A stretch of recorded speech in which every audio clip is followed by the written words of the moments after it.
Dans l'univers de One Piece, il existe 3 armes de destruction antiques. Nous ne connaissons évidemment pas grand chose sur celles-ci, mis à part qu'elles sont connues sous le nom de Pluton, Uranus et Poséidon. Pluton était un navire de guerre construit pendant le siècle oublié. Cette arme serait si énorme qu'elle serait capable de détruire des îles entières. Concernant la seconde arme, Uranus, elle a seulement été mentionnée par le roi Neptune sur l'île des hommes poissons.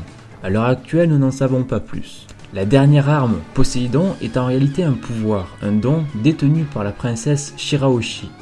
Poséidon lui permet de contrôler des monstres marins capables de rayer de la carte plusieurs îles.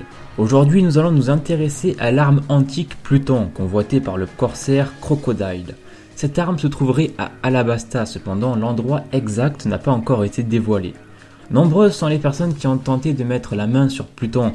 Entre le gouvernement mondial, le CP9 et Crocodile, Franky nous dévoilera finalement qu'il était en possession des plans de cette arme. Il les a cependant brûlés afin qu'ils ne tombent pas entre de mauvaises mains. Franky avait donc les plans de cette arme depuis le début. Intéressant. Vous voyez où je veux en venir? Non, pas encore? Vous allez voir. Franky était en possession des plans de Pluton. Il a donc sûrement eu un moment pour les étudier et en retenir le principal. De plus, j'ajouterai que comme Franky est un cyborg, mi-homme, mi-robot, il a sûrement enregistré tous les plans de l'arme dans sa tête. Un copier-coller quoi.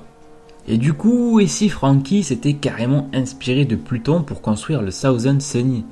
Ça peut paraître un peu gros quand même. En apparence, le Sunny n'a sûrement rien à voir avec Pluton. Mais tout de même, le Sunny est un navire d'exception vachement en avance sur son temps. N'oublions pas qu'il y a sur ce navire un sous-marin, un waver, une moto, un tank.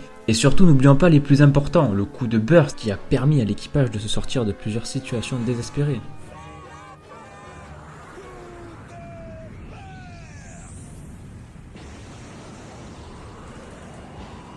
Et le gros canon se trouvant sur la proue du navire, il a d'ailleurs permis de détruire la base de Duval en un seul coup. Et là, ce canon nous fait beaucoup trop penser à cette arme antique qui serait capable d'annihiler une île tout entière.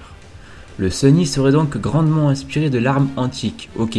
Sinon, on a quoi d'autre comme argument, parce que là c'est un peu léger quand même.